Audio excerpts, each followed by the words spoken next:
the right way.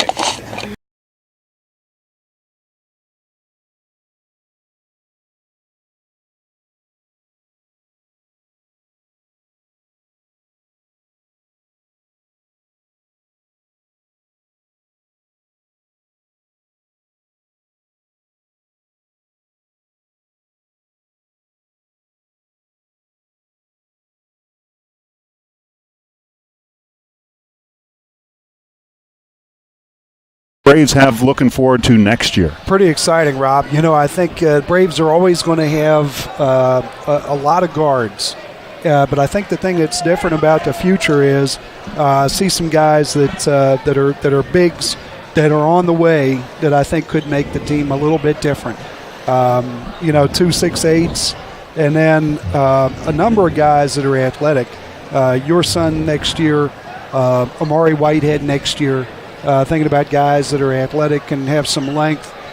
Got some guys that incredibly long, like Luke and Matthew. And then just the guards that are coming back. Trey Lopez, his brother Mateo. Wyatt Wachs coming back. Charlie Summerall. Just a huge number of guys to put around those bigs and those athletic players that really, Ty Thornton. I mean, you think about these guys, and a couple of freshmen really that are going to make contributions, I believe, potentially at the varsity level next year as sophomores. So going to be a great couple of years, and Rob, it goes deep all the way down to 7th grade at least that I know of, where the kids, can play, and they've got multiple kids that can play. So good times ahead. Yeah, so, here we are tonight, the last game of the season. Quite frankly, we have to talk about Wyoming. Very storied program. Historically, they've clinched the CHL for the 10th time overall and 5th time in the last 6 years. Yeah. But this is a very athletic group of guys that are playing basketball, played football for Wyoming. Not that we can't match up player for player to them, but, you've got some great players on this Wyoming team tonight. Joey Edmonds, who's going on to play at Findlay. You got Evan Prater, a junior, who already has 10 D1 football offers to play football, not to mention what a great basketball player he is. Yeah. Yeah, I mean, and high-level offers, too, something we don't see a whole lot in the CHL, to be honest. It's interesting. You look back to the football season, 2 games. The first one wasn't very competitive. The second one was incredibly competitive. The Braves, I think, turned it over 5 times and lost in overtime to this Wyoming football team that went on to win the state championship. And you'd have to think Indian Hill did a lot right to overcome that and be in an overtime game with 5 turnovers. So very close there. From a basketball standpoint, this is number 3 team in the state. They've lost just 1 game this year to Purcell Marion, who might be the best Division III team in the state. A little bit more of a gap. I think a 17-point loss for Indian Hill the first time over in Wyoming. Be interesting to see how they match up tonight. But really, this Wyoming squad, you look back the last 5 years, when they come into this gym, always some great, great games. And this is a great team that Wyoming has, but you think about the teams that they've had in the last few years, 5 guys on the floor that you literally couldn't look away from. Yeah. The 2 top scorers from this year's team, and guys like Lonnie Grayson, who's playing at Army, and Jake Edmonds, who's playing football at Marion, and Garen Prather, who's playing football at Ohio State. So let's turn it over to senior night here for winter sports at Indian Hill Gymnasium. Hats off to all these seniors that are great athletes, but more importantly, perform very well in the classroom. CHL diving champion and a 4-time state qualifier in diving. She is also a cheerleader, winning 3 CHL championships and earning UCA All-American cheerleading honors. Lexi also plays lacrosse for the Braves and was a member of the 2017 state championship lacrosse team. Lexi holds a GPA of 4.6 and is a member of the National Honor Society and is a scholar athlete. She competes in DECA and is a member of the student government. Lexi also volunteers for Kids Fed and Partners Club. Lexi is undecided about where she will attend college next fall, and her favorite high school diving memories are the late night practices with friends from all over the CHL. Now for wrestling, Shelby Cooper. Shelby is escorted by her father, Scott Cooper. This is Shelby's first year as a statistician and manager of the Braves wrestling team. Coach Iger calls her a lifesaver and appreciates her hard work and dedication to the team. Shelby will attend the University of Kentucky to study education. Her favorite high school wrestling memory is being there and supporting the team. Jaden Anderson. Jaden is escorted by his parents, Kay and Jim Anderson.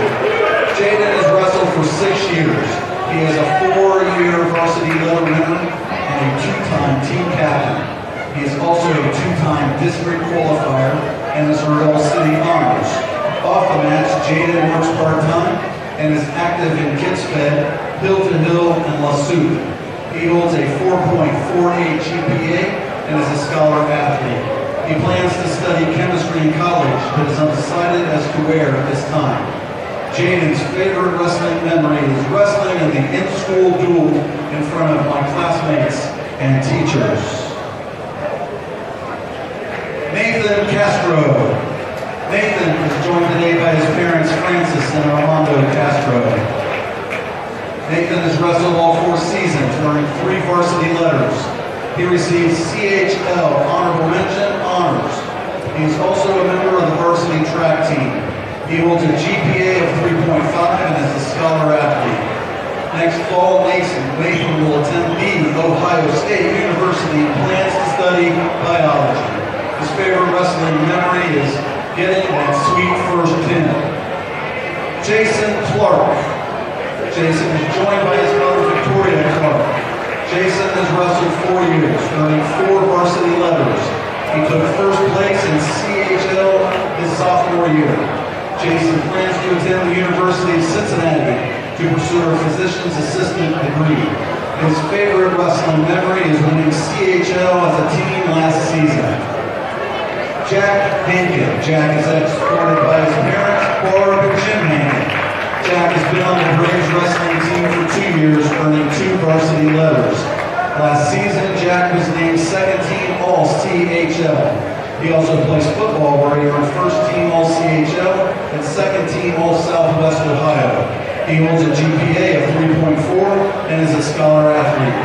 Jack will further his academic and athletic career at Denison University in the fall, where he will play football for the Big Red. His favorite wrestling memory is winning the CH title last season for the first time in 47 years. Cooper Leschek. Cooper is escorted by his parents, Amanda and Greg Leschek. Cooper has wrestled a total of 9 years, with 6 of those years wrestling for the Braves. He is a 3-time captain and a 2-time district qualifier. He has also earned all CHL honors and is a scholar athlete. Next fall, Cooper will attend Gettysburg College and wrestle for the Bullets. Cooper's favorite wrestling memory is the school duels versus Anderson. Jack Sichel. Jack is joined by his parents, Diane and John Sichel. Jack wrestled for the Braves for 2 seasons, earning 2 varsity letters. He also played football, where he was named first team All-CHL, first team All-Southwest Ohio, and honorable mention All-Ohio as a long snapper. Jack participates in the Fellowship of Christian Athletes. He holds a GPA of 3.8 and is a scholar athlete. He will study aerospace and aeronautic engineering at the Ohio State University next fall. Jack's favorite wrestling memory is getting a pin during the in-school duel. John Mark Williams. John Mark is escorted by his parents, Tracy and John Williams. John wrestled competitively for 7 years, earning 4 varsity letters for the Braves. Last season, John Mark finished the season with an impressive 7th place at the OHSAA State Wrestling Tournament.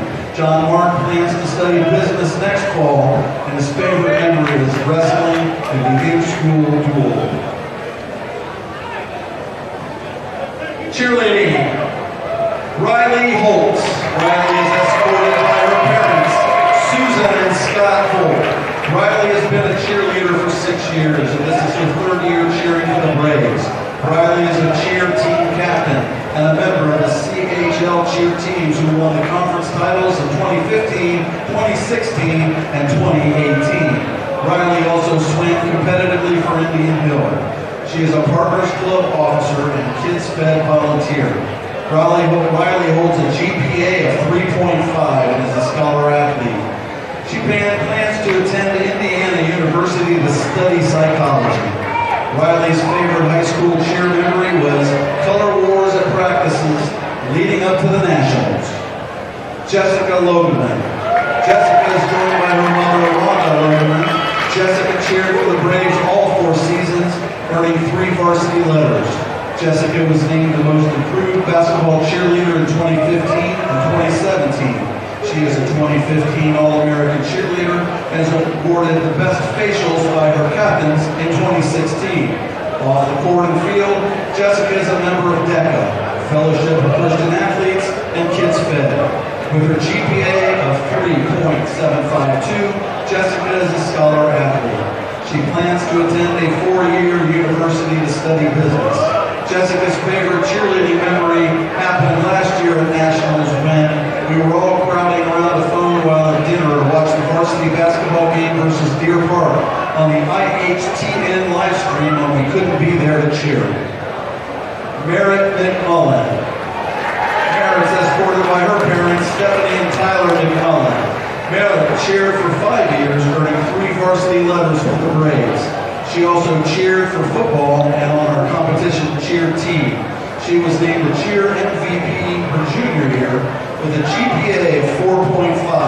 Jessica is a scholar athlete and a member of the National Honor Society. She's a DECA officer and volunteer at NECO Foster Care. Merritt also started the Braves Helping Lions Roar charity. In college, Merritt plans to study psychology and public policy.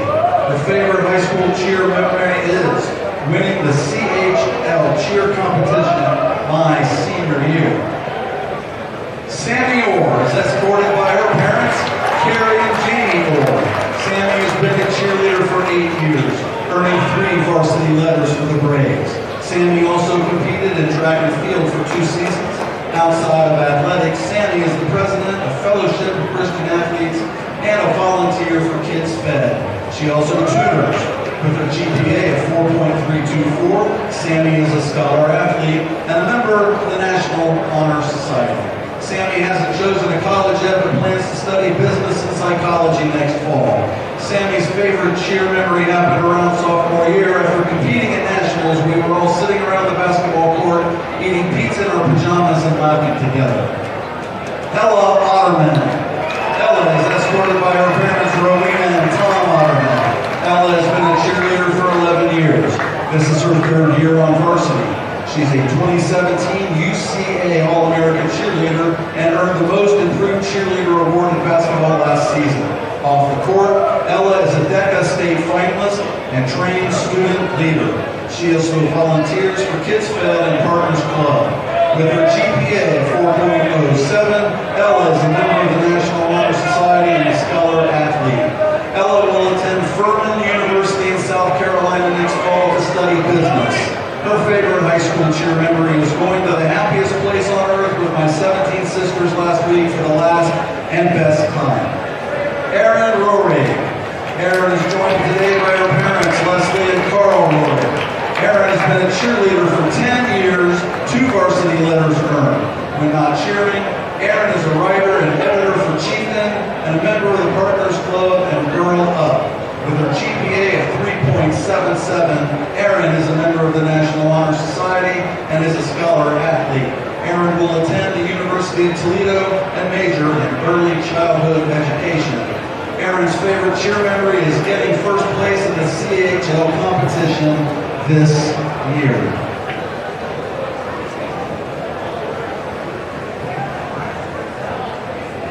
Basketball. Ben Bader. Ben Bader is escorted by his parents, Wendy Bader Upton and Todd Upton. Ben has been playing basketball for 12 years.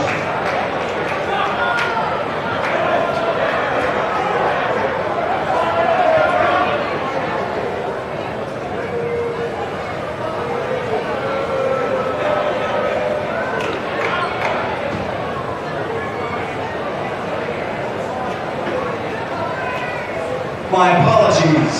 One more cheerleader.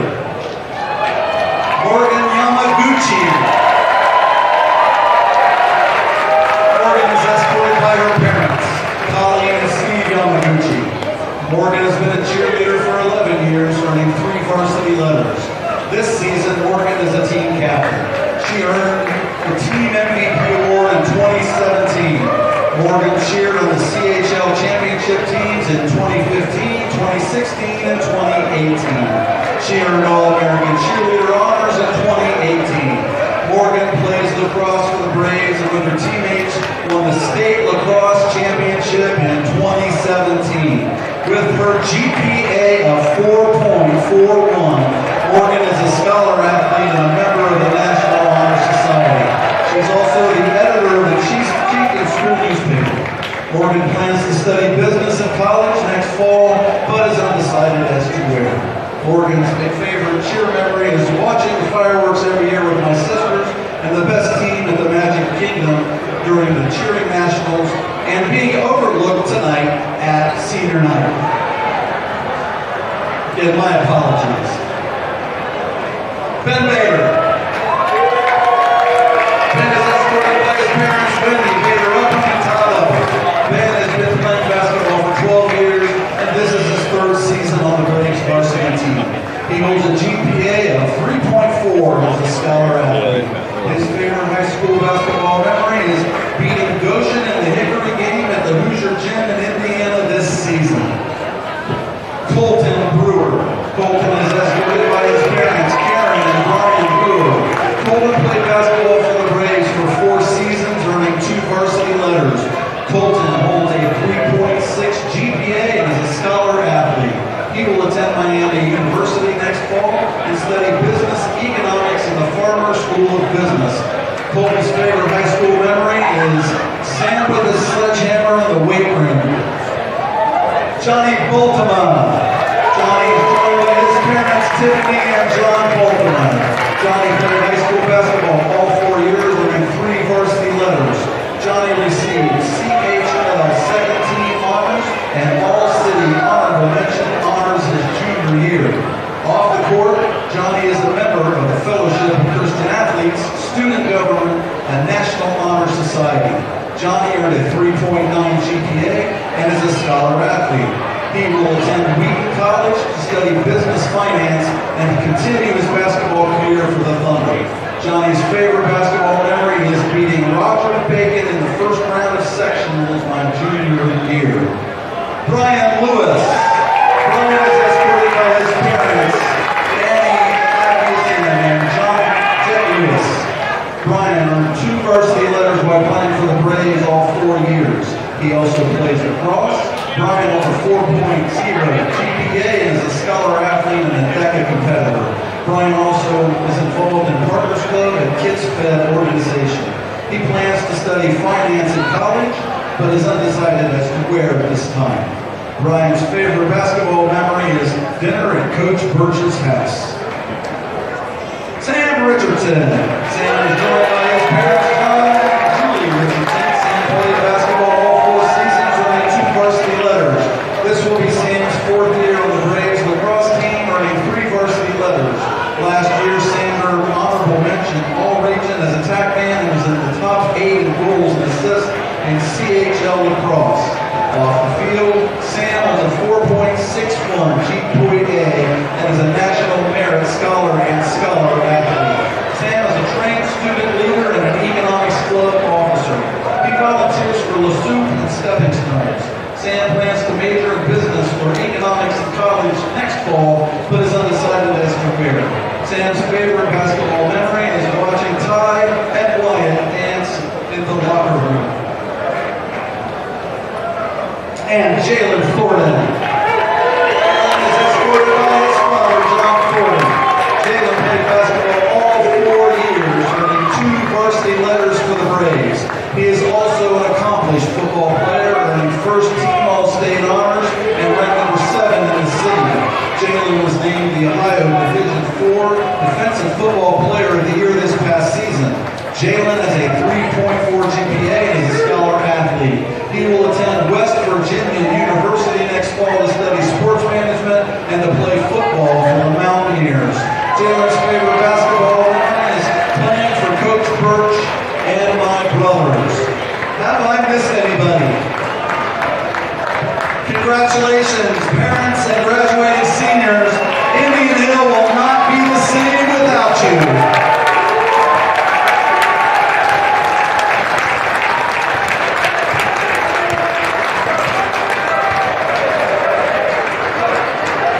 Braves Gymnasium senior night. Look at all these seniors out on the floor.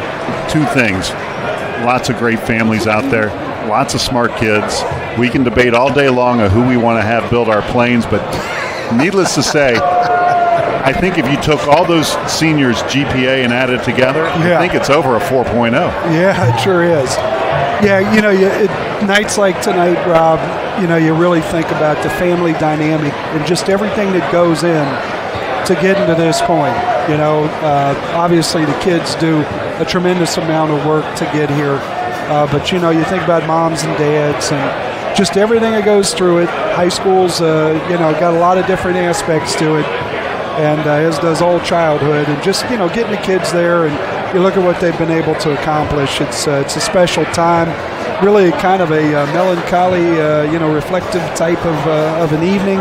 But you got to put that aside. It's funny, as I'm watching this, I'm looking at Wyoming kids over on the sideline saying, let's play basketball. Absolutely. We're here for one thing and one thing only tonight, folks. Other than senior night, we're here to play basketball, to watch the Braves make a run at the Wyoming Cowboys, who are 19-1 coming in tonight. Yeah, Wyoming, again, these are kids, I think 6 or 8 of the kids that play, also football players, and you think about that, 15 games deep in the football season, didn't lose a one of them.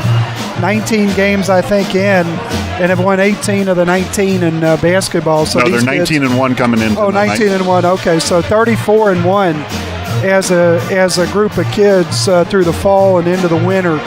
Really an amazing run here for Wyoming. So look forward to seeing them. Yeah, it's going to be a great night.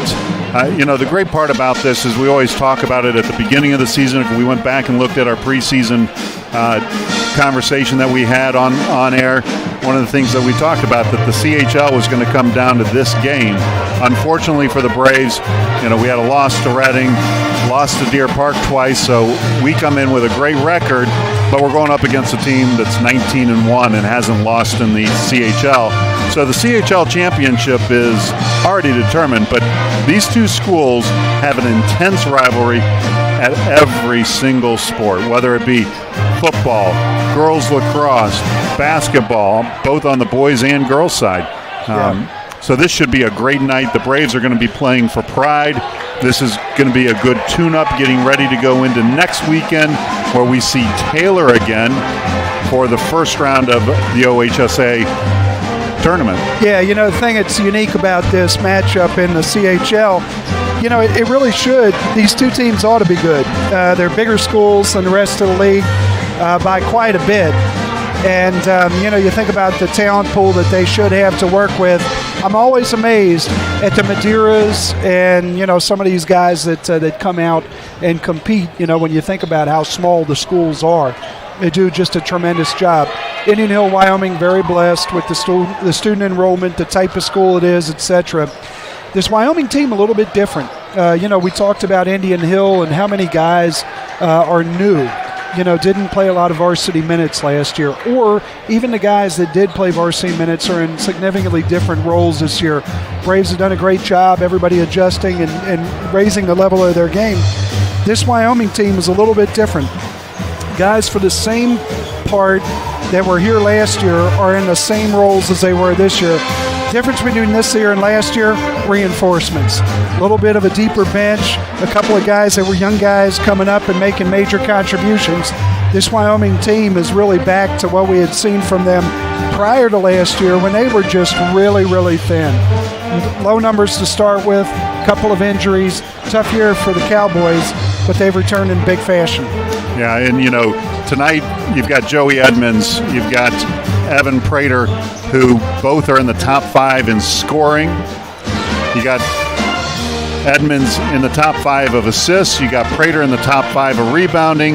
You got Evan Prater in the top 5 of blocks. You got Evan Prater in the top 5 of steals.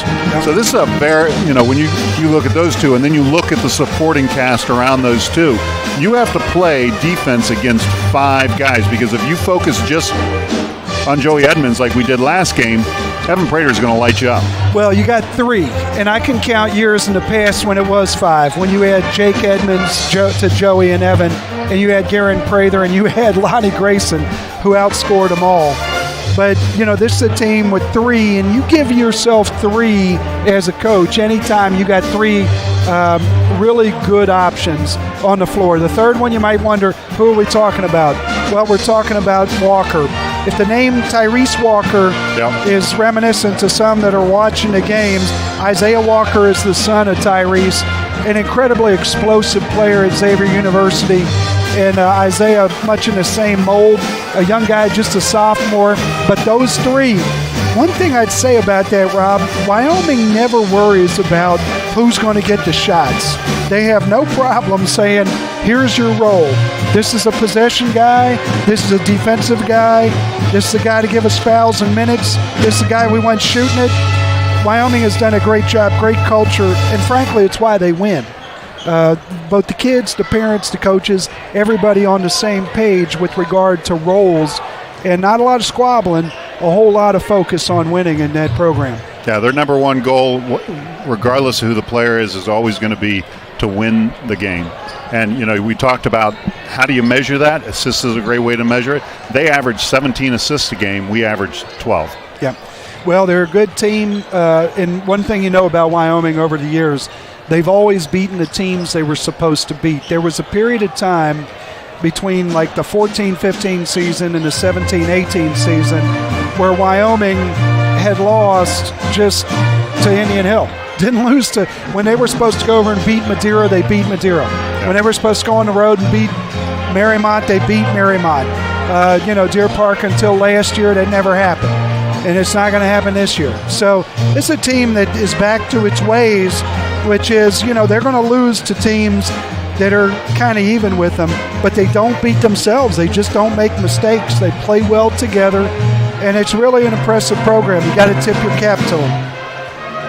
Yeah, and when you talk about that triple scoring threat, when you take their top 3 scorers and you add their average score together, those 3 combined almost equal Indian Hill's team total average. Yeah, 80% of the scoring coming from 3 guys.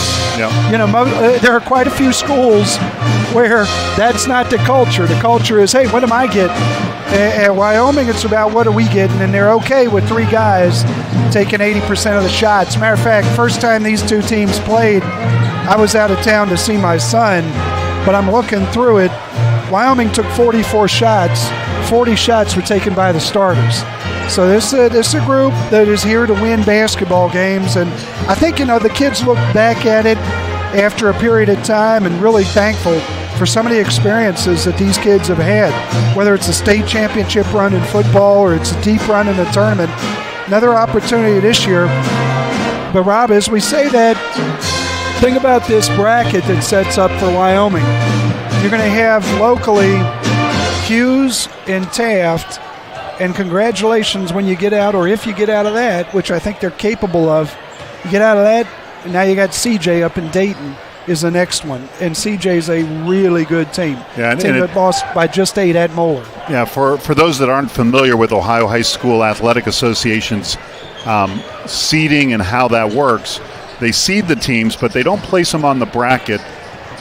The number 1 team gets to choose where they go on the bracket, and it would take Indian Hill beating first beating Taylor, then beating Hughes if everything goes as planned, and then beating Taft, and then I think we face the winner of the Columbus 1 bracket. Look at this, by the way, to illustrate what we're talking about. Just sorry to interrupt, but before it changes, look at the guys. Well, we had the angle first. Look at the guys that are taking the shots right now and what the rest of the guys are doing as far as a warm-up. Exactly. Hey, you know what? That's the way it will be when Joey goes to Findlay. That's the way Findlay's going to warm up. And when Jalen goes to West Virginia, West Virginia is going to say, here's how we do things. Yep. And I absolutely love it. I got no problem with it. No, I'm sorry. Go ahead. No, but, Wyoming is the 3 seed. Yep. And they placed themselves in the Dayton 1 bracket. So they in that bracket, to get out of it, you're right, they'd have to face CJ. But Yeah. If they beat CJ and we win all our games, it's for the region final. It would be Wyoming Indian Hill. That's the earliest we could see Wyoming is the regional final. Well, it should be that way. I wish a lot of leagues, Cincinnati Public Schools right now, for Hughes and Taft to have to play each other so early. I don't like it. I really wish they'd split this up because honestly, I think it just helps this area represent up in Columbus. Looking at Rich Mitchell, the proud papa of Moe Mitchell and Juke Mitchell, both on this team, both of them with an opportunity to have a run as they did in football and basketball. But Rob, it's interesting this year, and I think it's been the case for a number of years, if you want interesting basketball and you want interesting matchups, Division II is the place to be by far. I mean, you're looking across the state, Southwest Ohio has 6 of the 12 schools that got votes in the latest AP poll for Division II basketball. You got Wyoming, you got CJ, you got Taft, you got Hughes, you got Aiken, and I'm missing one. Fenwick. Then you look over at Division I, and of the top 12 schools in the state of Ohio, Moeller's the only one in Southwest Ohio. And frankly, you look at that, number 6 is Akron St. Vincent St. Mary, which used to be a smaller division school, got moved up because of the rebalancing with schools that draw kids from outside a district, so to speak. And let's they beat them by 40. Right. The number 6 team, they beat by 40. And let's remind folks who St. Vincent St. Mary's is. They're known as the school that put one of the greatest NBA players in the history of the game into the NBA. Right. Not through a college program. Right. Graduated from St. Vincent St. Mary's, got drafted number 1 by the Cleveland Cavaliers, my hometown favorite, LeBron James. Yeah. It's got, and you know what? It'd be unfair to the school to say it starts and ends with LeBron James. St. Vincent St. Mary, Akron, Buckdale, Barberton. I mean, you can go down the list up in that area of the state. A lot of great, athletes have come out of there. My high school team that I played on, number 7 pick overall in the NBA draft in 1990, Dave Jamerson, who, without a three-point shot, is still in the top 5 all-time scorers in the state of Ohio. Yeah, that's saying something. In our senior year, we averaged 98 points a game without a three-point shot. And you and I have talked about this. I would love to see the state of Ohio go to a shot clock. Yeah.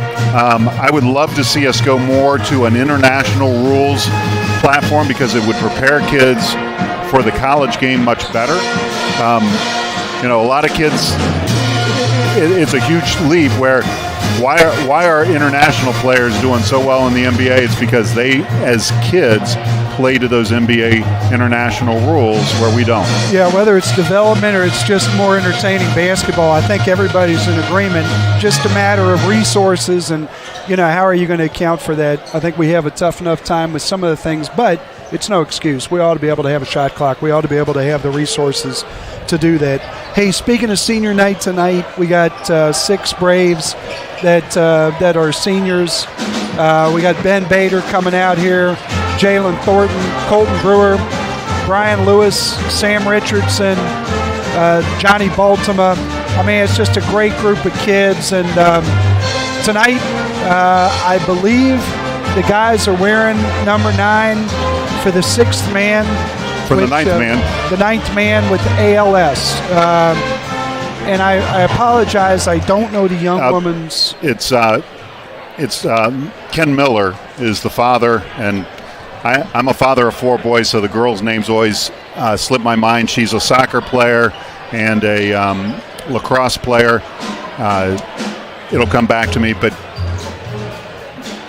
what's amazing about this is, we're raising money tonight for ALS, but this community, this tiny community of Indian Hill, and I want to throw Marymount into it, have 2 men that are both at 50 years of age who are both battling ALS, and both those communities have come around it strong. Graham Harden down in Marymount, who's not only is he is a legend in high school lacrosse here in Ohio, but also a legend in the state of Georgia. He has a state championship. In the state of Connecticut, he has 2 high school state championships that he coached and 4 state championships that he played in. And most people don't know this. Lacrosse obviously is one of my passions because it emulates basketball. It's just basketball with 10 guys and a stick. Yeah. If you think about it, that's how I was taught the game when I was an adult, not as a kid. You think about the cause, and these kids tonight, I know, said, "Hey, I know we got to wear what we've got to wear for senior night." But that was a point of emphasis with all these guys. We want to make sure that when we warm up, we've got time to wear these shirts to show support. And the Braves are all in. Braves are all in. Hey, looking down at that other end with Wyoming doing a little shell drill, you notice the guy in the middle of that, Matt Rooks, is back this year at Wyoming. Matt Rooks was a head coach at Wyoming. He's a Moeller High School graduate, coached at Moeller, very close to that. Matter of fact, now talking to Coach Birch. Coach Birch, also a Moeller graduate, so 2 men of Moeller right there talking. Coach Rooks, a lot of people think someday could be back at Moeller. They love him there, but right now at Wyoming, and glad to have him back. Took a little time to take the Lakota West job. Interesting, he's back in the CHL, back at Wyoming. Got a son that's a freshman that's playing at Wyoming. And Jim Leon, the legendary coach, Woodward High School state championships, back out of the CHL from Marymount, where Rooks just left at Lakota West. Yeah, it's going to be, that's the great thing about the CHL. And like you, I think Division II basketball in Southwest Ohio is a lot more fun to watch than Division I. And you just look at the type of players that we put out. You look at the senior class for the Braves. Not necessarily the best basketball players that have ever graced the floor of the gymnasium, but they're team guys. They're a family. They're great young men, and they're great students. So we're proud of them all. Obviously, Johnny is the only senior going on to play college basketball at Wheaton University over in Illinois. My beautiful bride's my bride was born in Wheaton. How about that? So, we're proud of Johnny. We hope him nothing but the best in college, in both basketball and in academics. Yep. Obviously, you've got Sam Richardson, Ben Bader, and Brian Lewis and Colton Brewer, all role players. This is the first year that they've really been on the varsity bench and contributing, like you talked about. And then obviously you got the big man inside for us, Jalen Thornton, who is a beast of a body to move around. Yeah, you mentioned Sam Richardson, no doubt. You think about, I forget what it was, 4.61 or something GPA. Yeah. Rob, that works. Yep. That works. He's a hard-working kid. Ben Bader, I think about Ben Bader and the journey that he's had, freshman basketball at Moeller High School, back here at Indian Hill, and just how hard he works. Don't know that Indian Hill's had any better of a ball handler. Now, Marco Fiore is my all-time favorite, getting from here to there and getting it to you. Batman and Robin with my son, but Ben Bader, tremendous. And then, you think about Brian Lewis and that family, how many basketball players out of that family. And Colton Brewer has been incredibly efficient this year. And just love what he does as far as bringing something good every time he checks in. It's, hey, if I'm on the floor for 30 seconds, 3 minutes, whatever the case may be, I'm going to give you something. And then, of course, we'd be remiss if we don't mention on that staff for Wyoming, Randy Reynolds, who every time I see him is better and better. He had a stroke a couple of years ago.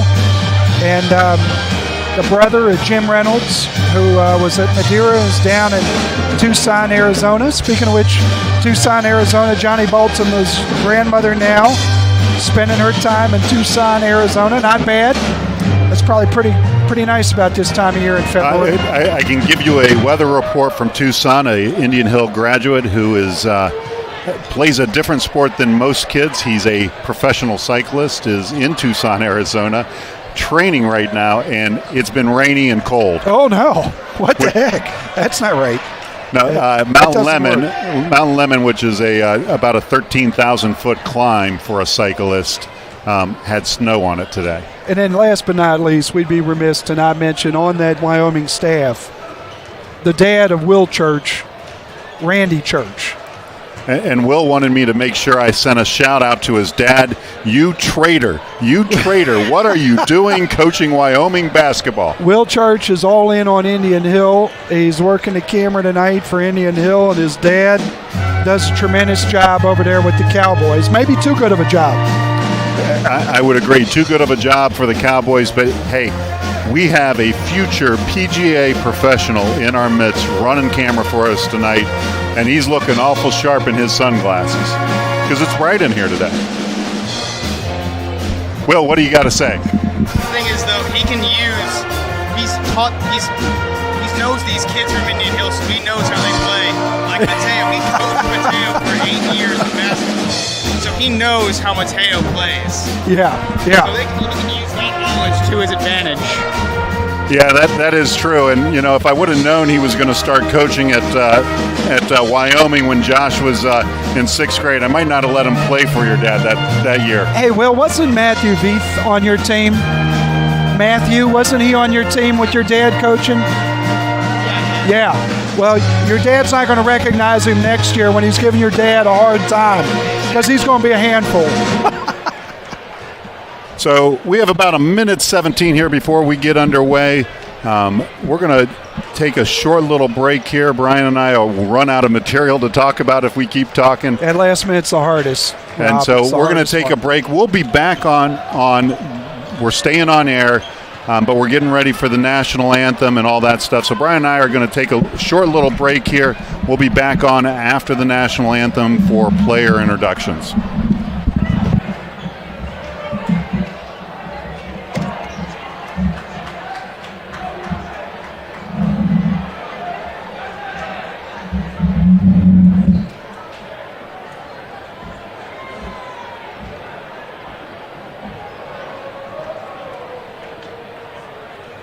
Welcome, ladies and gentlemen, to Indian Hill High School. Indian Hill High School extends a special welcome to our guests and opponents, the Wyoming Cowboys. Indian Hill and Wyoming wish to make a special note that sportsmanship is always an integral part of all athletic events. Indian Hill and Wyoming require all athletes, coaches, and fans to practice only positive support before, during, and after all conflict tests. We hope you enjoy tonight's game and help to make it a rewarding experience. Remember, good sportsmanship is everyone's responsibility. Be loud, be proud, be positive. The officials assigned to this contest have been selected according to the procedures adopted by the Ohio High School Athletic Association and the Cincinnati Hills League. The officials for tonight's contest are Jeff Bailey, Mark Molinaro, and Dave Sheldon. So we live in a country like no other. We ask everyone to please rise and remove your caps for the playing of our national anthem.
minutes of playing time here at Indian Hill Gymnasium, where the Indian Hill Braves are taking on the Wyoming Cowboys here on senior night, where we're going to get the introduction of the starting lineup. Olivia Alberto, Sedera Jones, Carly Jones, Michaela Schofield, Aja Frost, Amaya Murray, Meredith Fogel, and Olivia Thomas. Ladies and gentlemen, please welcome your Indian Hill Varsity Braves cheerleading squad. Riley Holtz, Ella Otterman, Sammy Orr, Aaron Rory, Jessica Logeman, Morgan Yamaguchi, Meredith McMullen, and Isabel Froelich. Ladies and gentlemen, starting lineup. So the starting lineup for the Wyoming Cowboys as the student center section turns their backs to the Cowboys. 4, Moe Mitchell. Evan Prater, number 3. Number 4, Moe Mitchell. Number 12, Joey Edmonds. That's number 11 is Isaiah Walker. That's your starting lineup. But here comes the starting lineup for the Braves. Number 3, Trey Lopez. Number 10, Sam Richardson starting tonight for Wyowash, the senior. Number 11, Ben Bader. Number 15, Jalen Thornton. And number 44, Johnny Baltimore. Rob, right off the top, I'd like to say hello. You don't know that I have 2 sons. My other one is Tennyson Holmes. It's the only man I know that somehow can get Colin Shaw to do something he doesn't want to do. Tennyson Holmes made him become a hippie. He looked like Jerry Garcia when he got home for Christmas. And just like say hello to Tennyson Holmes, who's out at Washington University in St. Louis, truly one of the great academic institutions in the country, coming off an 8-2 football season. And Tennyson Holmes someday is going to be senator, and you and I are going to be glad that we said hello to him. Yeah, Tennyson, and we got Matt Young down in Florida. Well, actually, he's in northern Georgia for lacrosse this weekend watching. We've got Grandma Young up in the Akron, Cleveland area watching. Do we have any Shaw grandparents watching? You know, I don't know. They might be up in Hudson, Ohio, checking this game out. So the Braves shut the Wyoming offense down on their first possession, and the Braves are in their typical offensive set here. Rob, one thing off the top, you mentioned it, Sam Richardson getting a start, the senior. They call it out on Evan Prater. That'll be the Braves' ball under the basket. No doubt, Sam Richardson's going to give them a good effort. And anytime you're starting a senior on senior night, that works.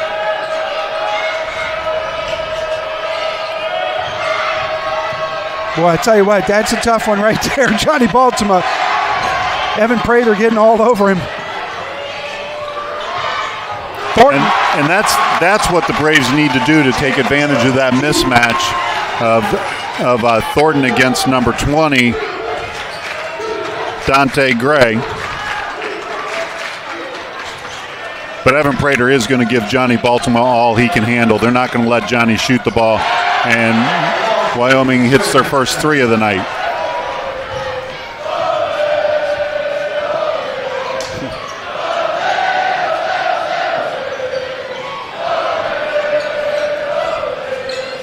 Isaiah Walker out. Johnny into the lane trying to get up, misses the shot. Prater forces him to take a bad angled shot.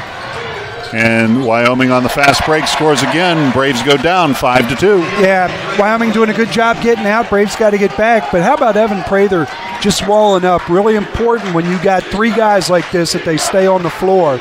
Very valuable to his team. Not doing too much, not drawing fouls. Able to play good defense without fouling.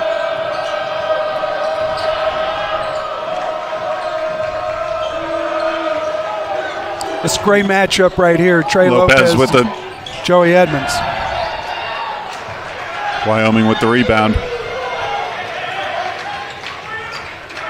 Two guys, when they're about 25, 30 years old, are going to look back on it. Hopefully they'll run into each other and become friends and realize just how much they're similar. Lopez with the takeaway to Sam Richardson, who goes down the court, goes up, puts it up, and he's shooting two. Sammy's going to be shooting two. Yeah, Joey, understandably saying the official, wait a second, before the foul, what was the clear out with the elbow? That's a senior favor. Sam Richardson, the wily veteran.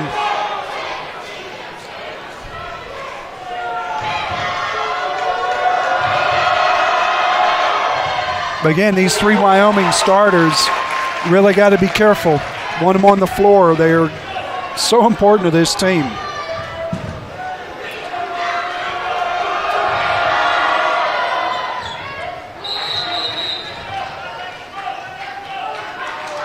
That's called on Wyoming's number 20, who's having a difficult time against Thornton tonight. Lane violation, correction.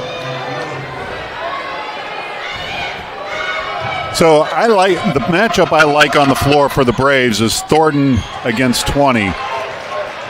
If we can exploit that inside the paint, I think we can do very, very efficient. But we can't let Edmonds get shots off cleanly. And we got to hold them to one-chance shots. Yeah, can't let them win we can't let them win the rebounding war. Amazing. That first game, I was not there, but looking at the numbers, Joey had just 4 shots in the first game. Oh, what a man move by Evan Prater. Rob, that's ridiculous. Yeah, first the speed down the floor and then the body control to be able to get that thing up on the rim. Unbelievable. It's off of Sam Richardson. Evan Prater, I think this week got an offer from Michigan State for football. I guess that's what that looks like when you see it down on this end of the floor. He's actually got Michigan State, Ohio State, Purdue, Kentucky, and there's one other. He got 5 offers in the last 10 days. Well, his older brother, I remember talking to his dad over at Wyoming after an Indian Hill basketball game, had an offer to Fordham, went up to see Urban Meyer as a preferred walk-on, was going up that next morning to Columbus. Saw him a year later, said, hey, is he having fun? He said, well, it's a lot of work. It's not just about fun, and he's done a great job up at Ohio State. Evan Prater might be the best basketball player in this league. I know, Joey's tremendous. I mean, it's obviously those are two of the possibilities. Johnny, a good player. Think about Mark Wise over at Deer Park. Maybe, but gosh, hard to think somebody's any better than this kid. What we've seen the first couple of minutes. Well, look at just the speed and the smoothness to his game. He's fun to watch, whether you're a fan or not of Wyoming. You cannot deny talent, and that kid has a lot of it. Walker, nice job staying with it. Indian Hill going to call a timeout. Yeah, Coach Birch calls a timeout quickly. It's we've got a little under 4 minutes left, so we've seen half the quarter tick away, and we're down 11-3. Yeah, Rob, it's been the case, I'd say, for the last several years, Indian Hill against Wyoming. Indian Hill really has to play not a perfect game. I mean, they're capable. They've always matched up. This year may be a little bit different, but they've usually matched up. But they have to play a really good game. And tonight, I think, given what's going on here with these two teams, they got to play a really good game. Yeah. And, boy, I tell you, if they beat you back and you don't get back on defense or they get a second, third shot, those are the kind of things that really are tough for Indian Hill to overcome against what is ranked the 3rd team in the state of Ohio. Well, and when you look at it, the length that the Wyoming team has out on the floor compared to the length of the Braves is a disadvantage for the Braves. When you really look at it right now, the only length we have out on the floor is Johnny Baltima, who is more of an outside guy, and Prater is longer than he is. Even though Johnny is, I know it looks like Evan is taller, but Evan is not taller than Johnny. It's just the hair. Prater in, dishes it out. Yeah, Joey Edmonds, it's easier said than done trying to deny him shots. Obviously, tonight going to take significantly more than 4 shots, and when he does, it's good for Wyoming. Two additional seniors on the floor right now, Brian Lewis, Colton Brewer. Johnny Baltimore with the three, and it's off the mark. It'll be Wyoming ball.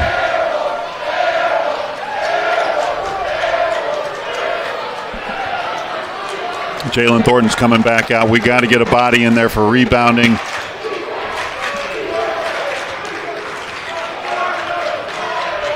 Pearson Rogers got to be feeling pretty good about himself here in a basketball game where he took the ball away from Lopez.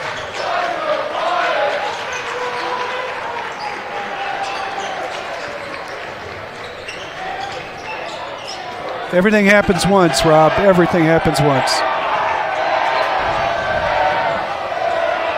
Well, we got to get this student section fired up on those air balls that they're louder than the Wyoming section. Trey draws the foul. Looks like Pearson might have poked him with the thumb as he went by.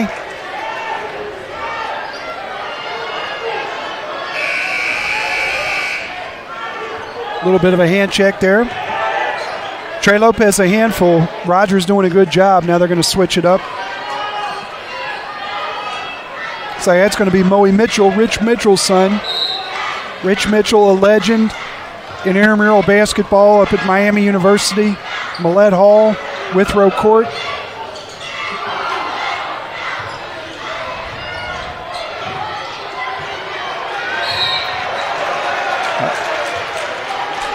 You know, what I do like is, you know, I don't know if you go back and look at the very beginning of the game, you saw Evan and Johnny fist bumping, saying good luck to each other. You saw Joey Edmonds and Trey hugging each other out at the circle, wishing each other best of luck.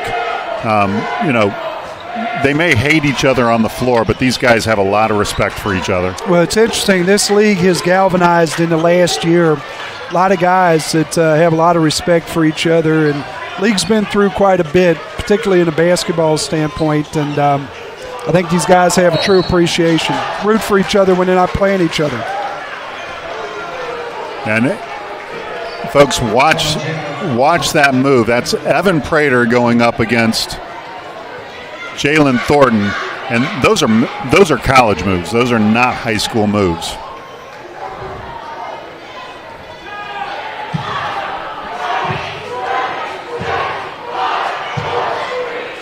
Evan hits on the front of his 1-and-1.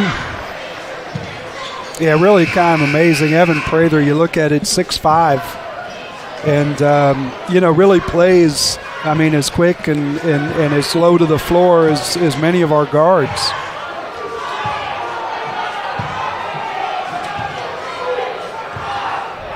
And again, can't say it enough, you know, these guys coming off a 15-game football schedule.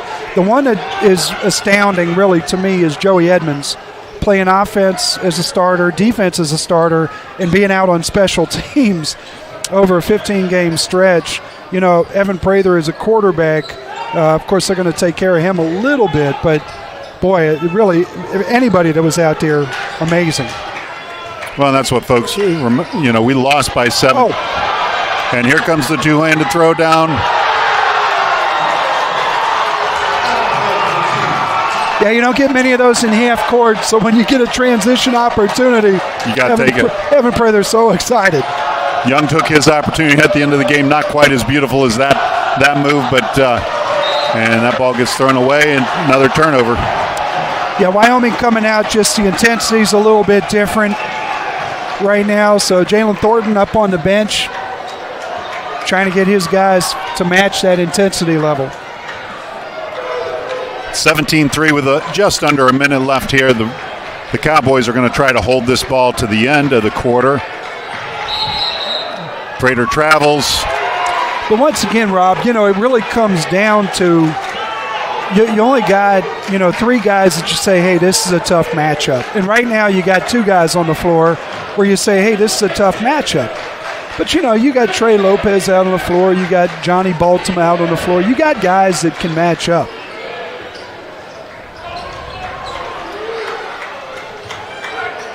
I mean, I like Lopez against Edmonds. I'll take that matchup all day long. What a move by Trey, as I say that. Yeah, Trey not going anywhere. He's going to compete all night. That's what they love about him at Indian Hill or Wyoming.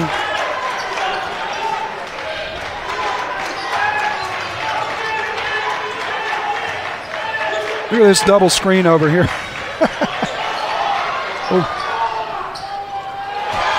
He tipped his own shot in. Did you see that? Yeah, I did. You know, he's just quick up off his feet.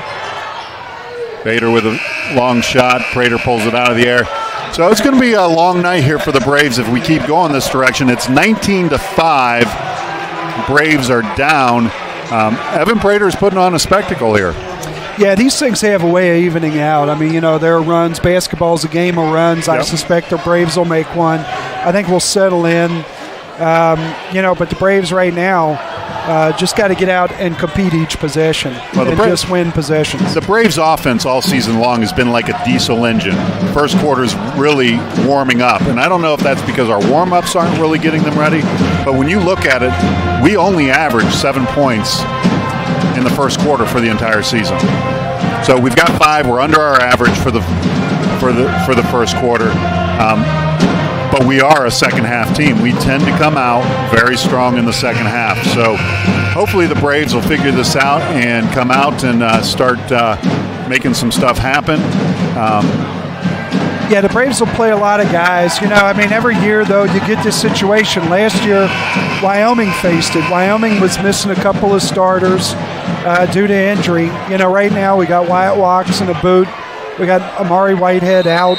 It's a big difference. Amari Whitehead would have made a big difference in this game. Wyatt Walks obviously makes a huge difference for this team in any game offensively. Got Mateo Lopez off the bench with his brother bringing some speed out on the floor. But you play with the guys you got, and the Braves are capable of battling and getting themselves back into this. Just got to take it one possession at a time. Well, and you got to look what Coach Edmonds is doing. He's putting, this is the move I like. Jalen gets fouled. He'll be shooting.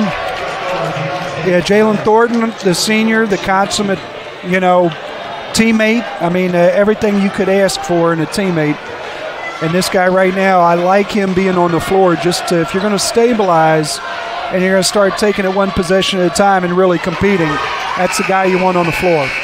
And I think that was number 20, Gray's second foul. Might be his third foul. I'm not 100% sure, but you know, they're resting Evan Prater right now, and he just came back in the game. Say, after 15 football games and 20 basketball games, they gave him 26 seconds. Good for him. He's got to be feeling 100% now, Rob.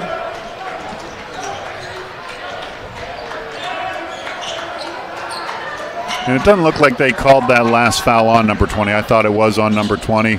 Joey Edmonds off the mark. Prater with the rebound. Lopez trying to pick his pocket. Prater goes in, but gets called for the charge. Great job by Ben Bader stepping in there. He saw it coming. Evan Prater was battling 3 guys for the basketball. Gets control of it, does a behind the back. Just absolutely incredible. But Ben Bader saw it coming, able to get position. Nice job. That's Prater's first foul. You know, if you're the Braves, that's what you want to do. You want to get Prater and Edmonds and Walker into foul trouble so that they have to play back a little. Johnny with a great pull-up jumper at the free throw line. It's a 9-19 game here. Edmonds with a pull-up, off the mark. Lopez with the rebound. Lopez is going to push this ball up the court. Passed. Doesn't get the roll. Prater gets the rebound off of Baltimore's tip, but he turns the ball over by losing it. Yeah, it's going to stay here, I think. I think that was off Mateo Lopez, actually. Well, now we're going to have an overrule. It's going to go for the Braves. You know, it's one of those things, we just saw that little ball screen and Edmonds coming off with that mid-range shot between he and Prater. Good grief, Rob. You know, when you get into tight tournament games, to have a kid that can shoot the ball the way Joey can and create and make decisions, and have a guy set the screen that can come off it and score the way Evan Prater can, that's going to be a big help when you need a bucket. Thornton gets blocked, but the Braves keep possession underneath their own basket. Off to Mateo Lopez, who is going to hopefully be hot tonight.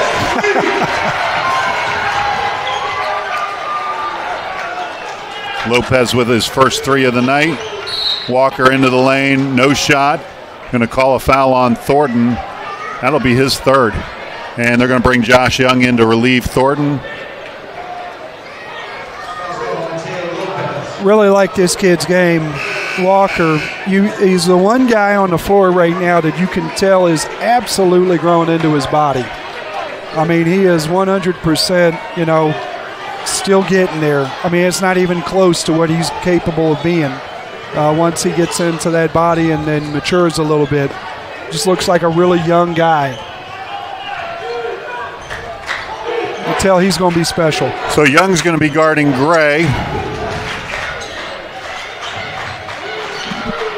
Baltimore on Prater. Prater up and drains a 3. That'll make it a 22-12 game.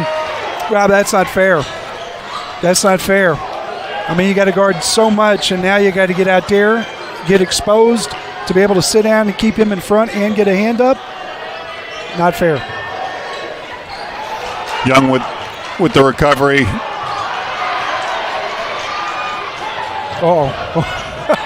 I saw Joey on one side, Evan on the other side. Looked like a lot. Walker off the mark. Young with the rebound.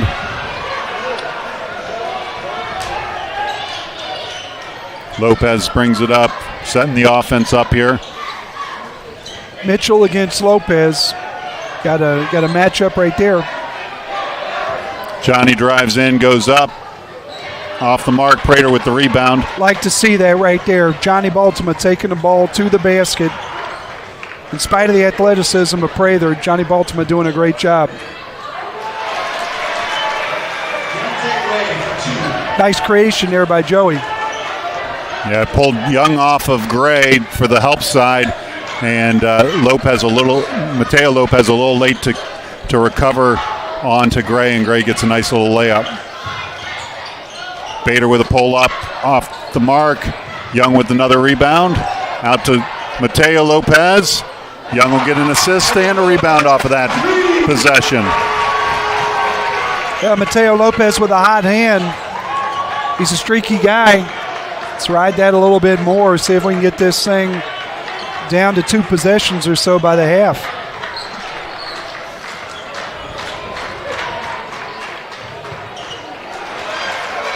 So, folks, there. what you're seeing with why Evan Prater is so difficult, he has all 3 levels. He's got the long ball, he's got the mid-range ball, and he's got the inside game. One of these guys guarding Mitchell or guarding Gray is going to have to step in. You cannot let your big try to play on the ball from that distance. I mean, one of those guys got to step in. One of the things Indian Hill's been talking about all year is a guy stepping in and taking a charge, at least making, Prater concerned about that. Nobody wants to have guys underneath him.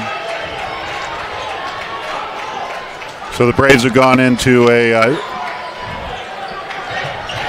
But right now, Mitchell, McGee, Rogers, I mean, you're going to have to Lopez come off with and a help. steal outlet to Bader. Bader with the fingertip roll, bringing the Braves to within 9.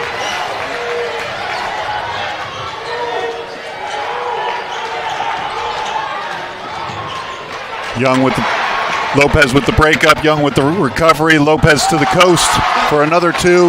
That is Lopez's 4th point. Yeah, Braves doing a great job coming off guys and going after one of these top offensive players for Wyoming. You got 2 of them on the floor right now. When they get the ball, got to have help. And the great news about it, Rob, I mean, there's always an answer for everything. The great news about it is you got guys that might have put 20 or 30 shots up all year. I mean, you can help off those guys. So that foul's on Mateo Lopez, his 2nd foul. You're going to see Ty Thornton come in. So the Braves bringing a little more length then. Give me some idea what I'm talking about. Pearson Rogers has shot the ball 7 times in 20 games. Deontay Gray 58 times in 20 games. These are guys that are, you got to come out and you got to help. You can't one-on-one with Evan Prater. I don't care who you are. Unless you're Jackson Hayes. There you go. Nice feed. from Lopez to Thornton for 2.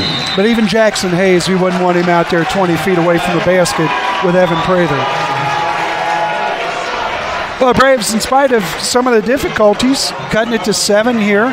Again, you always think in terms of possessions. Braves right now 3 possessions down with a chance to cut it to a couple of possessions here easily by the half. Some good solid minutes from some bench players. A little commotion going on in the stands.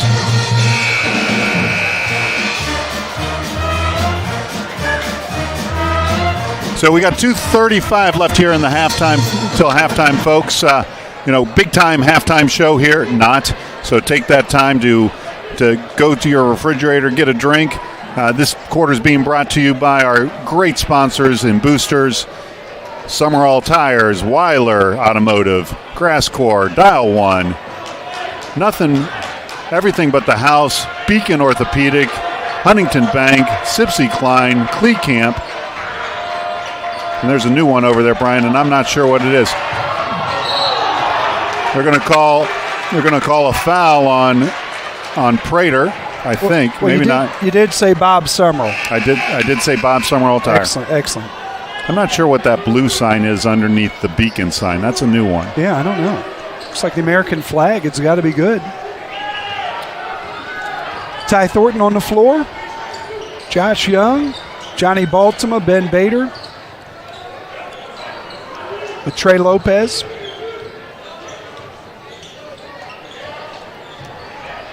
Like to see Johnny go in there, be deliberate, show the ball, get him up in the air.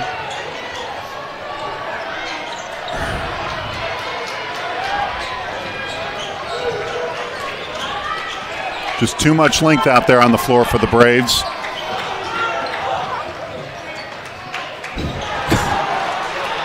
Just Evan Prater taking us to school. He's got 18 points tonight. Yeah, I've seen enough. I think I know who the best player in the league is. I would argue he's probably one of the best players in the city. Oh, I don't doubt that at all. Yeah, I mean, this is a good league.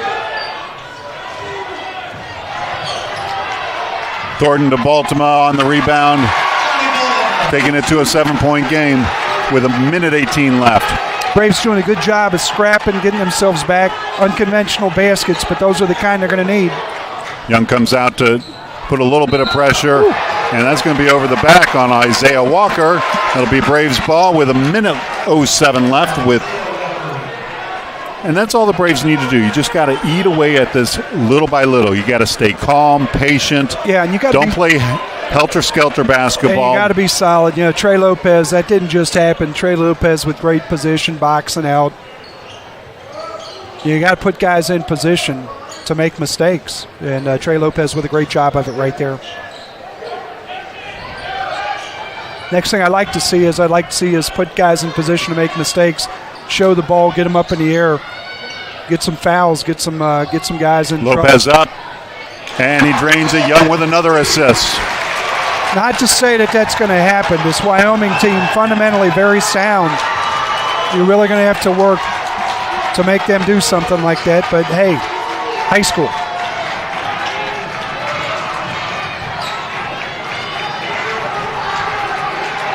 Trying to take Prater out. They've got Young and Baltimore kind of hedging to the lane. With Young keeping an eye on.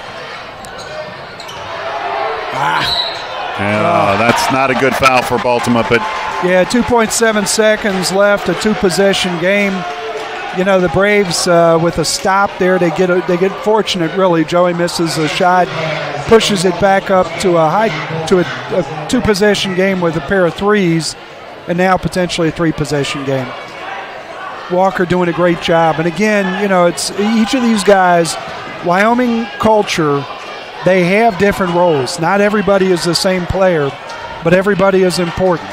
And everybody feels important, and everybody's willing to go to the mat for their teammates.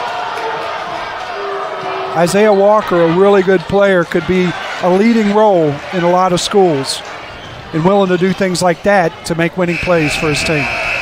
So the Braves are going to go in at halftime down by 7. Much better second quarter for the Braves, where they held, let's see, Wyoming came in with 19, so they only scored 14. We came in with 9 and scored 17. Yeah, Braves down. I think they were down 14 in the first quarter, and they're down 7 now. I mean, this is a good job by the Braves to get back in it, but it's going to be a series of a lot of little things. Going to have to do a lot of little things right against a very talented but also fundamentally sound Wyoming team. So we're going to take a short break here, folks. I'm Rob Young with Brian Shaw. Got about 9 minutes before the beginning of the second half.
With the help of many non-traditional doctors, friends, family members, community members, organizations, my family has been brought a lot of love, continued hope, and a ton of support that we can't express enough gratitude for. I just want to thank everyone here who helped organize tonight from both Indian Hill and Wyoming.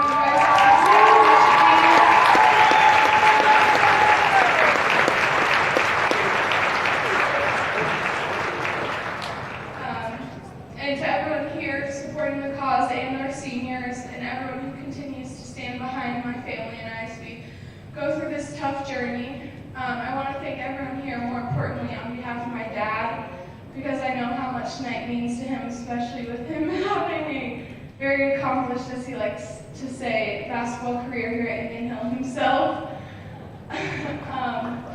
And lastly, I want to thank everyone, not only on behalf of my family, but on behalf of every single person fighting this disease day in, day out for their whole lives, and hoping for a cure to defeat ALS.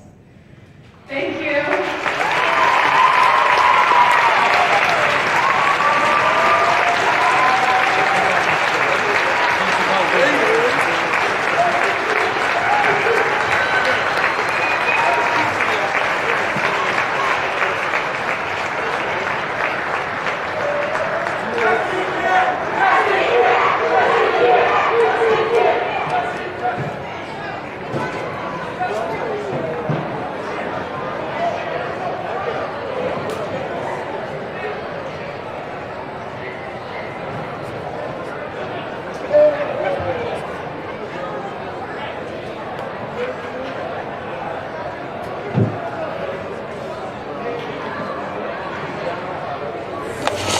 Is this the right way? Hello? 1, 2, 3, 4. 5, and welcome to Braves Beat. Hey, I'm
Is this the right way? Hello? 1, 2, 3, 4. 5, and welcome to Braves Beat. Hey, I'm Mark Lodenko. And I'm Garrick Lindbergh. Hey Mark, since it's a Valentine's Day themed episode, I was wondering, do you have a Valentine? I do. I've got my queen right here. The Braves boys basketball team stormed back in a fourth quarter comeback, but fell short to Deer Park. Great effort, boys. And thanks as always to Braves Nation for coming out strong. Let's try to get an even bigger crowd at the boys basketball senior night game at home at 7:30 tomorrow night versus Wyoming. There will also be a bake sale and fundraiser to raise money for ALS research and to support people in our community. Come support this great cause. The girls' basketball team went to Wyoming and came away with a hard-fought victory 41-30, becoming CHL champions. Great job. They have a playoff game versus Woodward at Walnut Hills High School tonight at 7:30. Come out and support the Lady Braves. The Braves wrestled to a third-place finish at the 16-team regional state team tournament.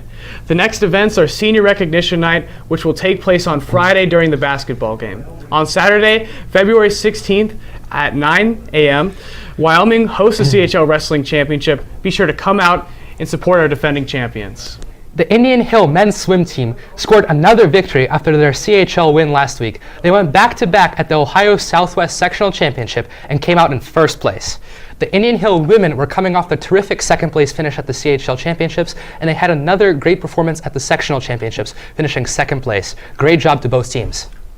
The dive team went to sectionals last weekend as well.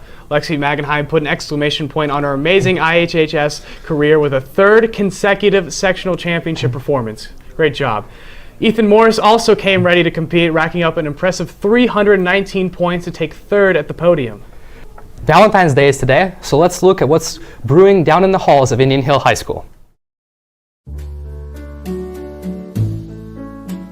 What are you doing for Valentine's Day? Are you photosynthesizing? Because you're the light of my life. That's terrible. Do you know what's under my hat? No. My love for you. Do you have a special Valentine? You. You. Oh, why thank you. Mr. DeBink, Valentine's Day is coming up. And I just gotta say, my love for you is starting to get physical. Call an ambulance. Are you okay? How are you feeling? Are you in pain? No matter how bad things were, at least we're free. Because you must be in a lot of pain when you fell right out of heaven. Okay. What's the psychology of love? The psychology of love is actually passionate love, which is different than companionate love. So it's a hallmark holiday for passionate love, which in essence is like puppy dog love, where companionate love is like the long-lasting, long-term love that doesn't need just one day of the year to be celebrated. Okay. Thanks, guys.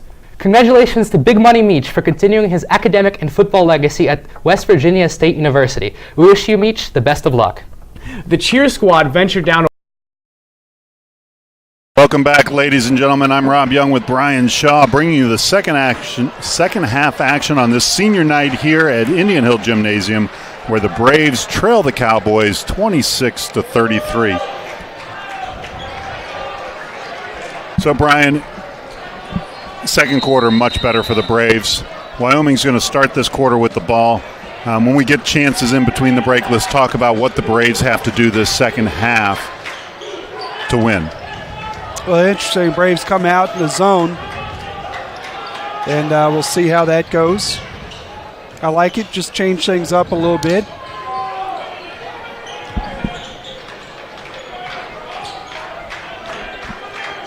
Wyoming, a smart, experienced team. I suspect they'll probably do something good, but it's nice to mix it up, make them think about some things. We'll take that. An unusual air ball by the Cowboys. Lopez up, twisting around off the backboard. Edmonds bringing it up full steam against Bader. They're going to call a jump ball right there. Possession going to go to the Braves. I like that call. Yep, Joey, I think, again, feeling there's contact. Hey, Joey, you're a football player two ways, and you were going against Jalen Thornton. What did you think you were going to get?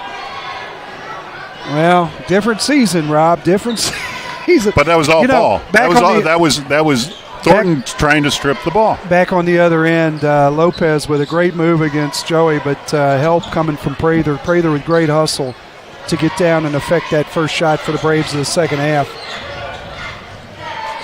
Prather doing a nice job, too. Oh, what a screen by Jalen Thornton. Holy smokes. Nice pass off the mark. Thornton's got to go up strong.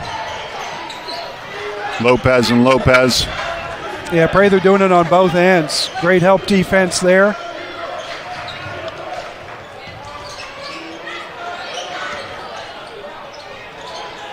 Nice fingertip roll by the big man. And we've got this down to a 5-point game.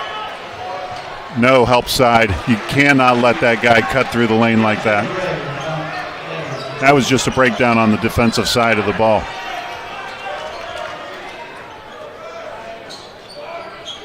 Lopez feeds it into Baltimore, who gets fingertip roll but no rebound. And Love the idea right there. Edmonds blocked by Baltimore, and Gray's going to pick up his second foul this time, I think. Yeah, right now, this game, the way it's being officiated, I think the players have to take a look at that and use that to their advantage.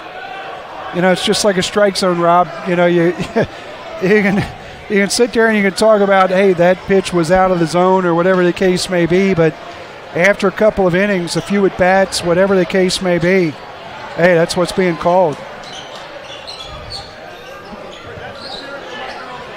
Well, I always was taught when I was playing that, and I played more as a big man than a wing because I was so big in elementary school. I never really got the chance to play outside, and that's not outside the gym. It was just,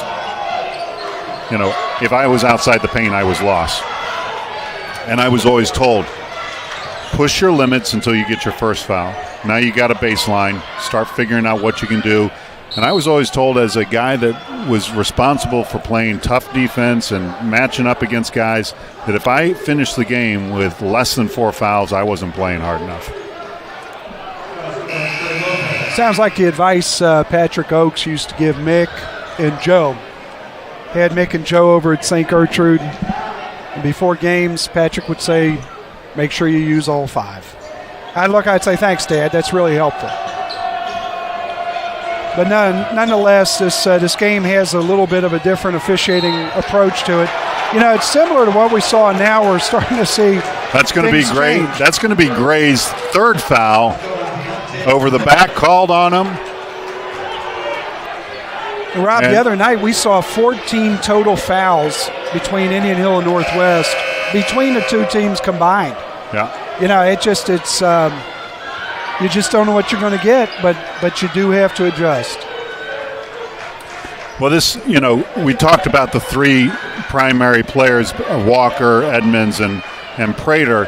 Number 20, Gray, gives them great solid minute on the inside. Now you got Walker posting up against covering Thornton, who.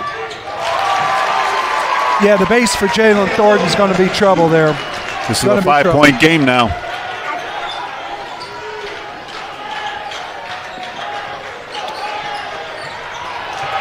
Edmonds loses the handle, gets it back, gets it to Rogers, and that's broken up by Thornton for the takeaway.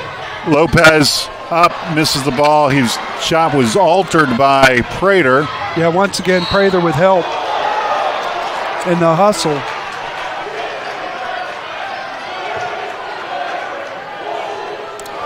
Rob, I think what it means to a team when your most talented player hustles as much as anybody else on the floor, boy, I tell you, that's a beautiful thing.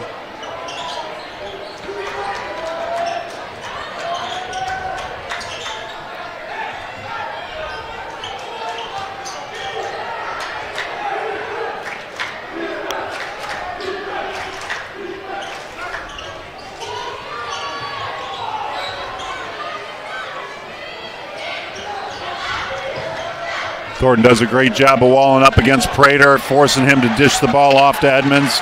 Edmonds against Bader, pulls it up at the foul line off the mark. And Rogers is going to get called for the foul on that one. Got to like the scrappiness of the Lopez brothers. Yeah. As Young and Richardson stand up on the bench, giving a good big clap. Lopez is going to come out to take a short breather, I'm sure. Pearson Rogers, you look at that family, and Hudson Rogers was a senior when Colin was a freshman. Mason Rogers a little bit older. Mason Rogers ran a 4.5 coming out of the lunchroom for Ohio State when they came down to see him with his school clothes on. Thornton's going to get called for a foul there. That'll be Thornton's third foul.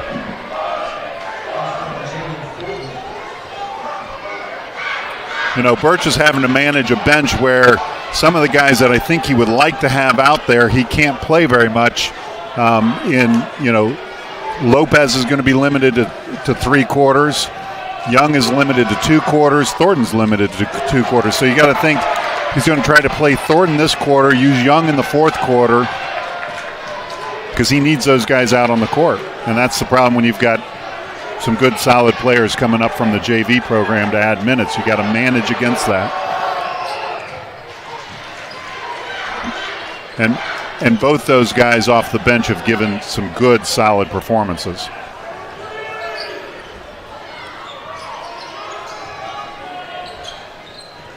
This game's really settled in, Rob. I think we're going to have a good finish. Long way to go, though, for the Braves. Going to have to earn it. Baltimore with the pull up and drains it, bringing this to a 4-point game. And Young's going to come in. Bader's going to get called for the foul. Smart play by Joey Edmonds. It almost looks like he is forcing the issue with these officials, to go out and be aggressive and attack. Because he hasn't gotten a number of calls so far. Like the aggressiveness. And he's going to burn up another quarter with Young. This will be his last quarter as he comes in for Thornton. But you got to get Thornton out of there with 3 fouls and roughly 10 and a half, almost 11 minutes of playing time left. Yeah, Jalen Thornton done a tremendous job.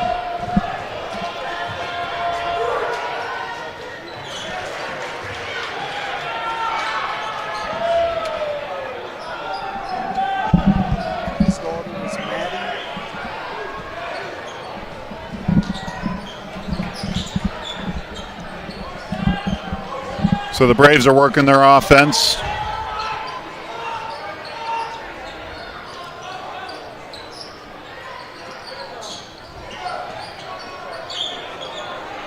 Baltimore trying to get Prater to leave his feet. He's going to drive it in, going to spin around and put it up for 2. Got to like that shot of Johnny. You know, I talked about it earlier in the season. We've seen Johnny really expand his game this year. When Johnny goes inside the paint, it opens up his three-point game. And, you know, Johnny is leading the team in three-point shooting from a percentage standpoint. Great help defense by Young. Off the mark. Rogers with the rebound. Terrific box out there by Ty Thornton. And that's why you can't let Edmonds get those shots off. Yeah, no, you talk about Johnny down on the other end. I really like the fact that he's being patient and deliberate. You have to do that against a better athlete like an Evan Prather. Because at some point, you know, when Johnny's doing that and he's in position where he can go up and shoot or not, he shows the ball, it's going to freeze him. You know, I think Johnny's done a great job since that first quarter. Very tough matchup. Lopez goes in, reverse layup off the mark. Prater with the rebound. Bringing it down quickly.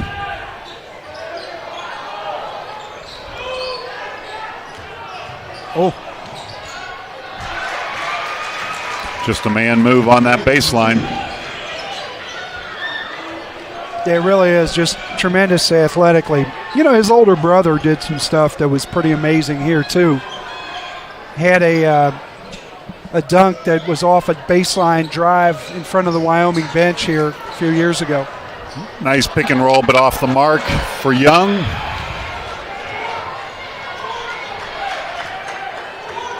I think Wyoming guys right now just want to take some time and catch their breath. This is a team that doesn't play a lot of guys. Why would you take Young out with 41 seconds left in the game just because of this that skill? Now you don't have him.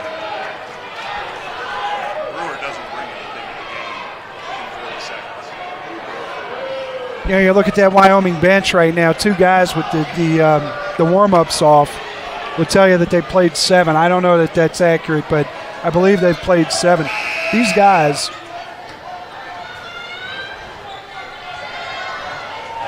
really going hard.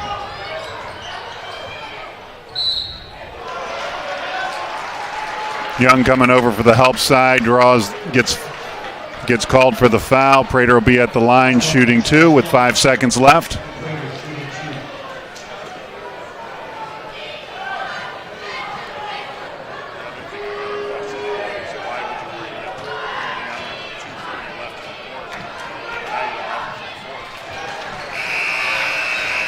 Yeah, this game turned into a 4-possession game right now. Getting into a dangerous period here for the Braves. They're going to rest Edmonds here for a little bit. I think he's earned 5 seconds off. Rob, what do you think? That's how you play it.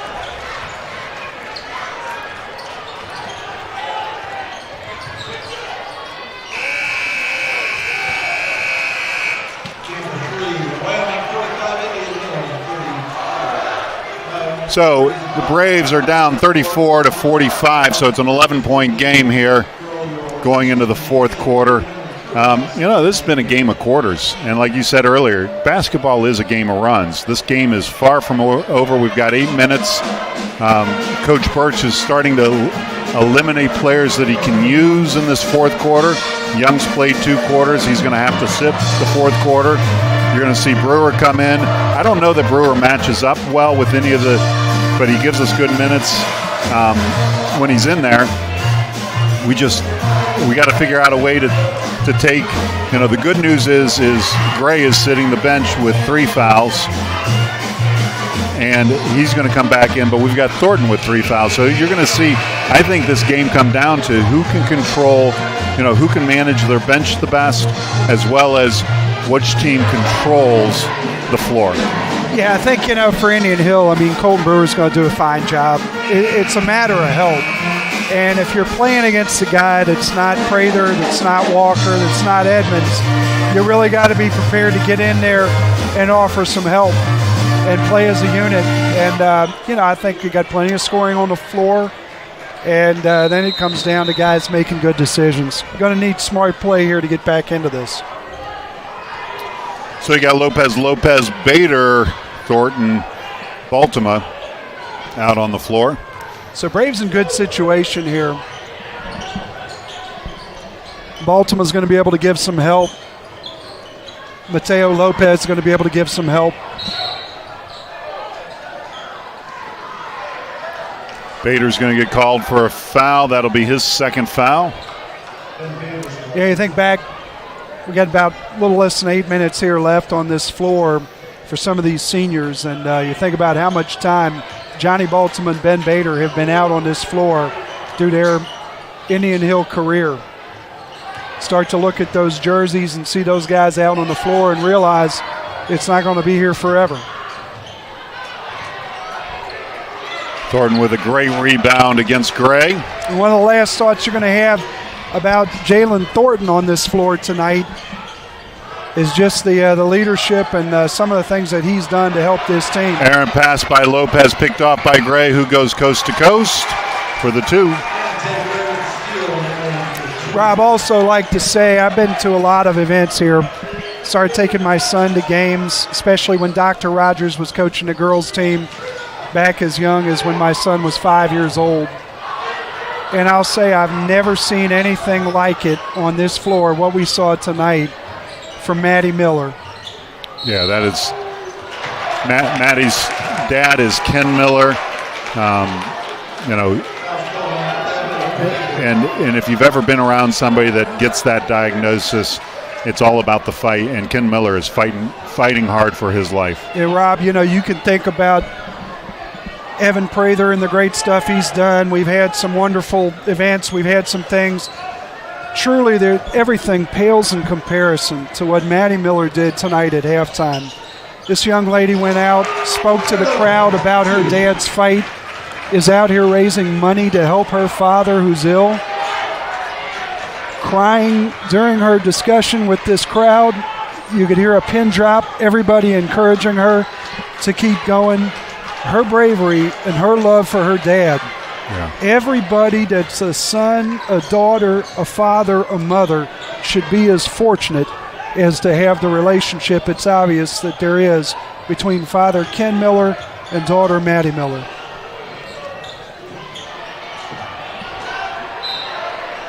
And, there's a lot of great things happening with ALS, but it just doesn't get the funding from the federal level because it's just seen as, and for those that may not know ALS, you will know what Lou Gehrig's disease is. And, it robs people of their ability to move. It doesn't take you mentally out of the game. I've had the pleasure of meeting a guy that started Life Cycle who has been battling ALS for 25 years. And if you don't know what Life Cycle is, that's the guy that created the treadmill, the exercise bike, and all that stuff. And, you're right. It's, and what that young lady did is show true character. And that's really what high school sports are all about. Yeah, she's an incredible girl, and congratulations to their family on being such a solid unit in challenging times. Hey, this little spurt here, Braves back to within 10, an opportunity to get in single digits here. And boy, what play that we're seeing Lopez tonight. Off the mark. Baltimore with the rebound and the basket and the foul. The Braves are coming back. That'll put us within 8. Johnny will be at the line, and if you want anybody at the line in a clutch game, it's Johnny Baltima. Well, Johnny Baltima with a great percentage, but one of the things that is good for this Braves team, Johnny Baltima coming into tonight had been to the line 38 times. In what are we now? 22 games. This is something the Braves, obviously, they think back about the year. One thing they would like to have done is gotten this young man to the line more often. Good things happen when he gets there.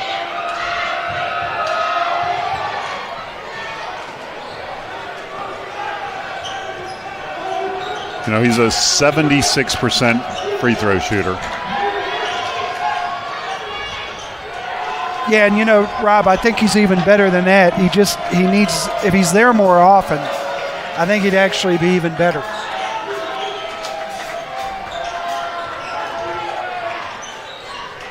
Particularly early in games.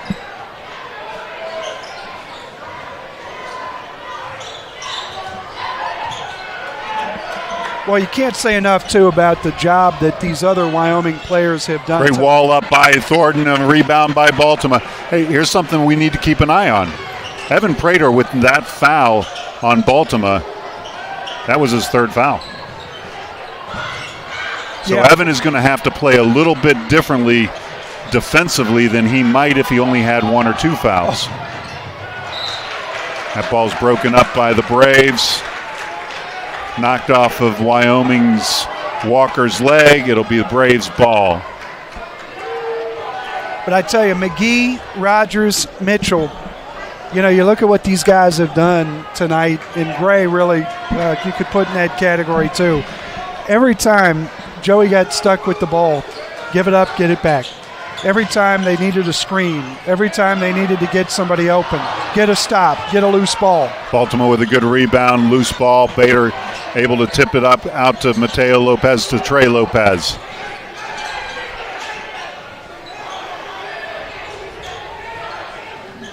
Feed into Thornton. They like this matchup. I like it too.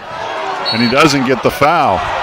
Moe Mitchell not giving up any ground, and Moe might have gotten away with one there, but hey, gotta love the effort. Gotta love the effort. Rich Mitchell's son doing a great job.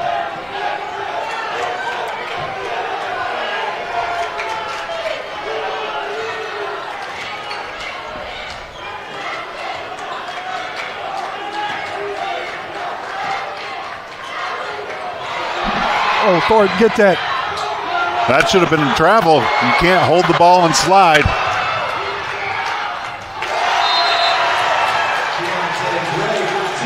I respect for Jalen Thornton as a competitor just continues to grow, Rob. Yeah. I mean, just the guy never quits. Absolutely love it. Whether you get the ball, whether you get something good out of it, it doesn't matter. Man, it'd be great.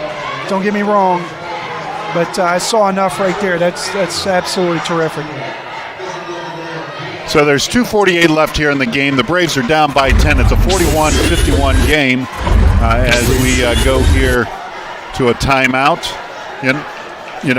Back to the Matty Miller. And if you weren't here tonight and you're hearing this and you have a heart for it, call the school on Tuesday and find out how you can participate in supporting that family. Most people don't know this. The care that goes into an ALS patient is about $500,000 a year, and it grows every year because they start off, once they're diagnosed, they usually don't have a whole lot of medical issues, but as time goes, those medical issues continue to grow, and it can literally bankrupt a family because a lot of the treatments that are out there are not covered by insurance.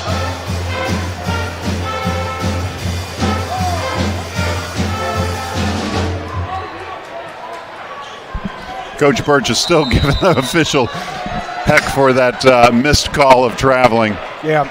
Well, anytime you got a guy, giving that kind of effort, you want to support him. And Coach Birch rightfully sticking up for his players. One of the things we look forward, after this, of course, both these teams going to be going off to play in the tournament next weekend. And for the Braves, it's always one of the great times of year for these guys. The appreciation these kids have for their coaching staff, the closeness they have with these guys. Braves usually play some pretty good basketball in the tournament. Look forward to seeing them play. And for Wyoming, Rob, I think you could start to look at some of these matchups as we think about Wyoming playing deep in this tournament. Yeah, I do like where Wyoming's placed. Obviously, in order to make it to the regional final, they got to get past CJ most likely. But it's high school basketball. CJ's got to win their games. And Wyoming, you look in the past years, they've had terrific teams and terrific players, great coaching. The whole program is so solid. Got to say hello to the dean that's here in the crowd tonight, Earl Edmonds. A lot of people know Joey Edmonds, rightfully so. Tim Edmonds. Boy, I tell you what, Earl Edmonds, no finer basketball teacher and gentleman in Cincinnati than Earl Edmonds. But, you know, you look at this team in the last several years, the one thing you'd say about Wyoming, they beat everybody they're supposed to beat. Yeah. But they don't always beat stretch teams that might be a little bit better than them. You'll see some teams kind of upset people and whatever. I really don't feel like Wyoming has upset a lot of teams. And part of it is because they have been really good. They haven't had a lot of opportunities. But when you get in a tournament, you got that chance. So this game's down to an 8-point game right now.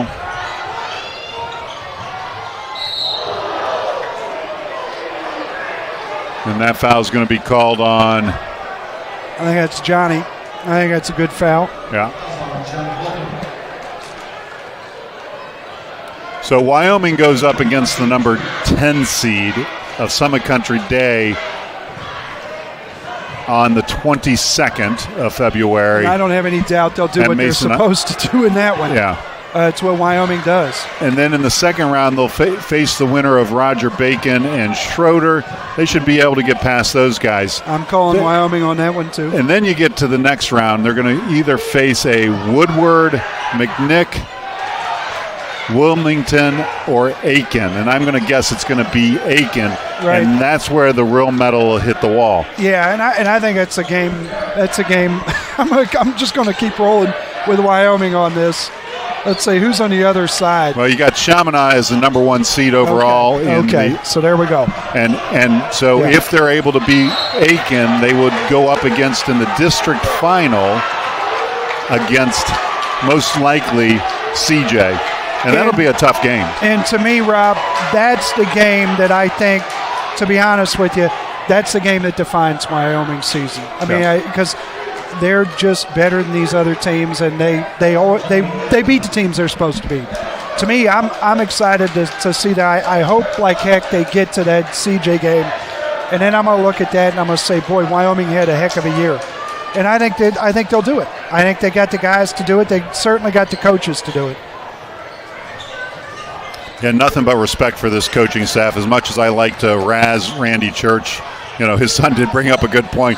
A lot of these guys, he knows what to do against them because he's coached these Indian Hill players for a long time. Yeah, refs doing a good job getting control of this right now. A little bit of getting a little bit chippy here. So the Braves are in the Dayton 3 bracket, and they will be facing Taylor, and then they face the winner of the Norwood Hughes game. And Lopez draws another foul.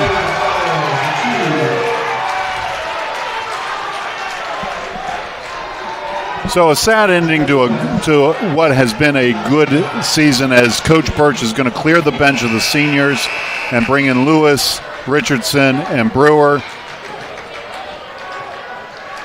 bringing out Thornton and both Lopez brothers, with Gray at the line.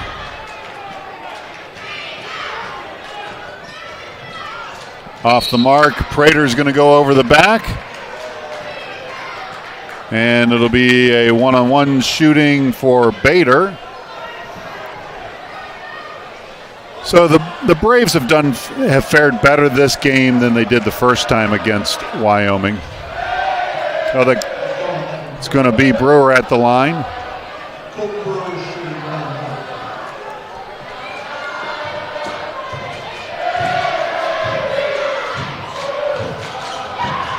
Brewer misses but gets his own rebound. You got to like that effort. Into Baltimore, from Richardson, who will get us credited with the assist. Sam Richardson with a nice look right there.